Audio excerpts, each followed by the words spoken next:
L'asthme est une maladie pulmonaire chronique qui touche des personnes de tous âges. Il est causé par une inflammation et une contraction musculaire autour des voies respiratoires, ce qui rend la respiration difficile. Les symptômes peuvent inclure respiration sifflante, toux, essoufflement et oppression thoracique. Ces symptômes peuvent être légers ou graves et peuvent apparaître et disparaître avec le temps. Le processus principal est une inflammation et un gonflement des voies respiratoires, essentiellement les conduits qui transportent l'air vers et depuis les poumons, ce qui rend l'air plus difficile à passer. C'est ce qui explique les symptômes courants cités plus haut, notamment le sifflement lors de la respiration, la toux, l'essoufflement et l'oppression thoracique. Déclencheurs. Les symptômes de l'asthme peuvent être déclenchés par divers facteurs, tels que les allergènes, les irritants, l'exercice, l'air froid, les infections respiratoires et les émotions fortes. Gravité. Certaines personnes présentent des symptômes fréquents avec des crises d'asthme nécessitant une attention immédiate. Prise en charge. Bien qu'il n'existe pas de remède, l'asthme peut être efficacement géré grâce à des médicaments bronchodilatateurs, en évitant les déclencheurs et en suivant un plan d'action contre l'asthme. De nombreuses personnes asthmatiques peuvent vivre longtemps grâce à un traitement efficace. L'arthrite désigne des affections provoquant des douleurs, des raideurs et des inflammations articulaires qui s'aggravent généralement avec l'âge. Les deux principaux types d'arthrite sont l'arthrose et la polyarthrite rhumatoïde. Elles endommagent les articulations de manière différente. Arthrose, c'est le type le plus courant, résultant de l'usure du cartilage, le coussinet entre les os. Arthrite rhumatoïde, c'est le type de maladie où le système immunitaire attaque les parois articulaires, provoquant une inflammation et potentiellement la destruction du cartilage et des os. En résumé, bien que l'arthrose et la polyarthrite rhumatoïde soient les plus courantes, d'autres types comme la goutte, la spondylarthrite ankylosante, l'arthrite psoriasique et l'arthrite juvénile existent également. L'insuffisance rénale chronique, IRC, se caractérise par une perte progressive de la fonction rénale. Normalement, les reins filtrent les déchets et l'excès de liquide du sang, qui sont ensuite éliminés par les urines. En cas d'IRC, les reins sont endommagés et ne peuvent plus filtrer le sang correctement. En conclusion, il s'agit d'une maladie progressive et chronique dans laquelle les reins perdent leur capacité à filtrer efficacement les déchets et l'excès de liquide du sang. Elle se caractérise par un déclin lent de la fonction rénale sur plusieurs années. Si le diabète ou l'hypertension artérielle sont associés, le patient présente un risque plus élevé. Le cancer est une maladie génétique caractérisée par une croissance et une division cellulaires incontrôlées, violant leurs limites normales et se propageant à d'autres parties du corps. Il s'agit d'un large groupe de maladies et non d'une seule entité. Il existe différents types de cancers, classés selon le tissu ou l'organe d'où ils proviennent ou selon le type de cellules qu'ils affectent. Type de cancer. Carcinome apparaît dans la peau ou les tissus qui tapissent les organes internes. Sarcome se développe dans les tissus conjonctifs comme les os, les muscles, le cartilage et les vaisseaux sanguins. Leucémie affecte les tissus hématopoïétiques comme la moelle osseuse, entraînant la production de cellules sanguines anormales. Lymphome et myélome, ils se développent dans les cellules du système immunitaire. Il existe de nombreux autres types spécifiques de cancer, tels que le cancer du sein, le cancer du poumon, le cancer de la prostate et le cancer colorectal. La dysfonction érectile, autrement appelée trouble de l'érection, c'est l'incapacité d'obtenir et de maintenir une érection adéquate, ferme et longtemps suffisamment pour une relation intime satisfaisante. On distingue deux catégories, la dysfonction érectile primaire, quand un homme n'a jamais expérimenté une érection, et la dysfonction érectile secondaire, quand elle apparaît à un moment de la vie. Parmi les dysfonctions secondaires, nous distinguons premièrement l'impuissance sexuelle qui est la difficulté à obtenir et maintenir une érection suffisamment ferme. Deuxièmement, nous avons l'éjaculation précoce ou prématurée. Et, troisièmement, nous avons le priapisme qui est une érection pathologique prolongée, souvent douloureuse, apparaissant sans excitation sexuelle.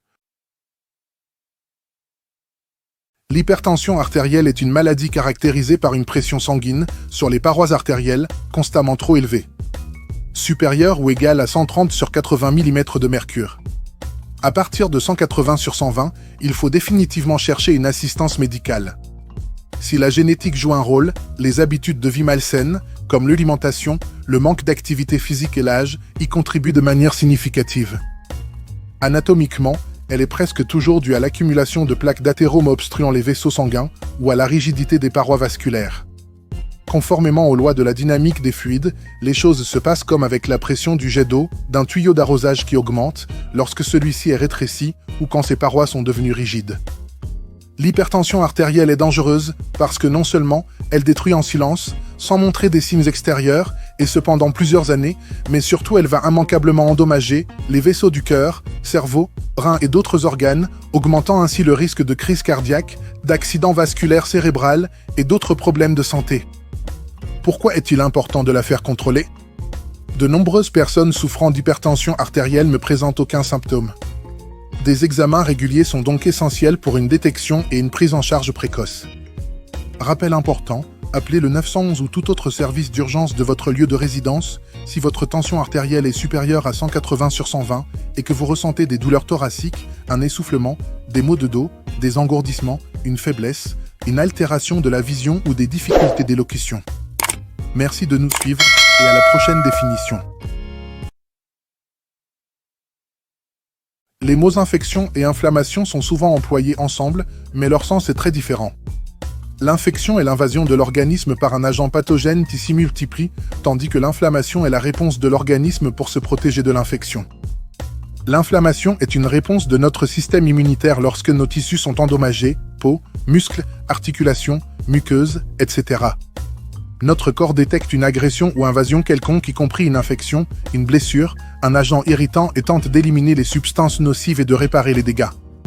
L'inflammation est le point de départ de la lutte.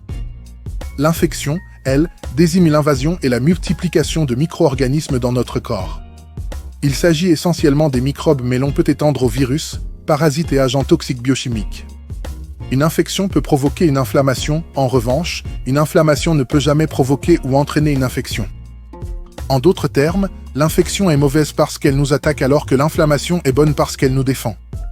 Les principales manifestations de l'inflammation, d'un point de vue local, sont la douleur, la rougeur, le gonflement et la chaleur. Certaines écoles ajoutent l'impotence fonctionnelle.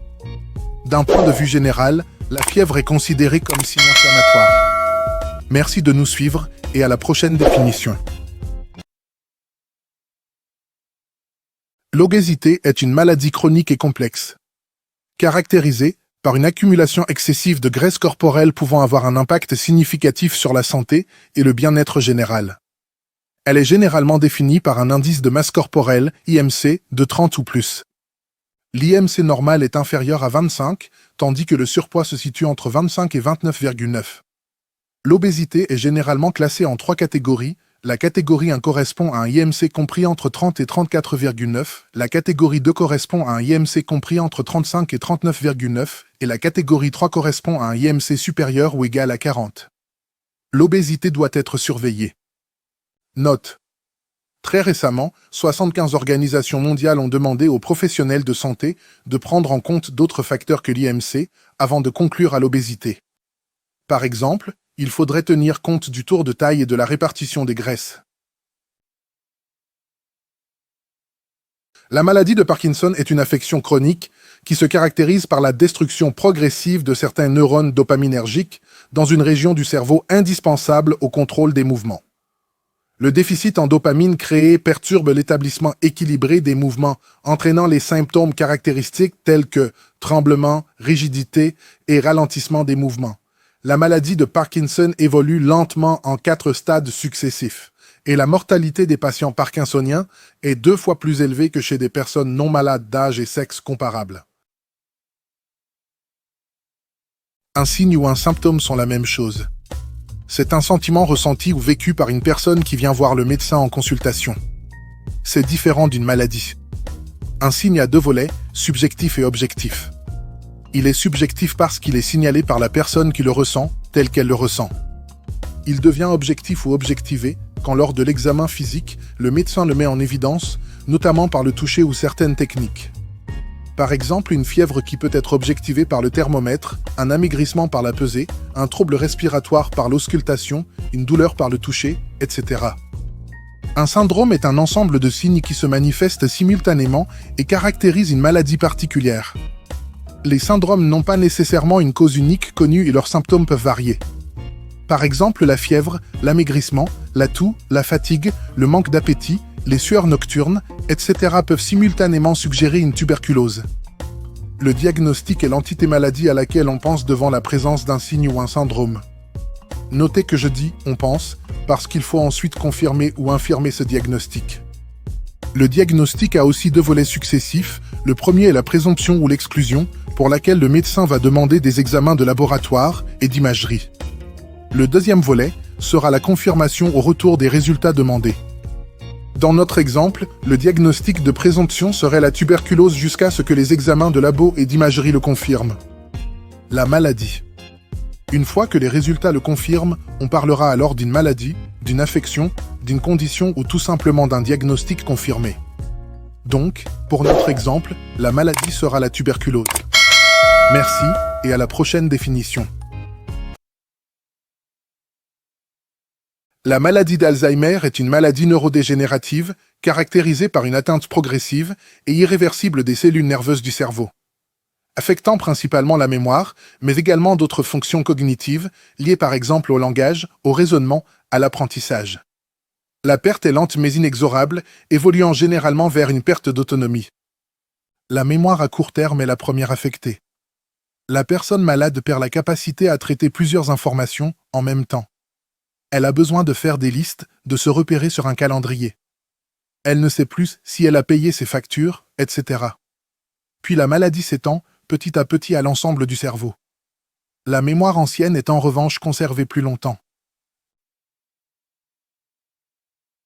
Un accident vasculaire cérébral ou AVC, ou infarctus cérébral, ou encore attaque cérébrale, est une perte soudaine d'une ou plusieurs fonctions du cerveau, due à un arrêt brutal de l'irrigation sanguine localisée. Il est souvent provoqué par une artère bouchée par un caillot ou un vaisseau sanguin qui se rupture à l'intérieur du cerveau. Il y en a de trois types, hémorragique, ischémique et ischémique transitoire. Le pronostic est très souvent fatal, surtout pour l'AVC hémorragique de survenue brutale. Le traitement est essentiellement médicamenteux.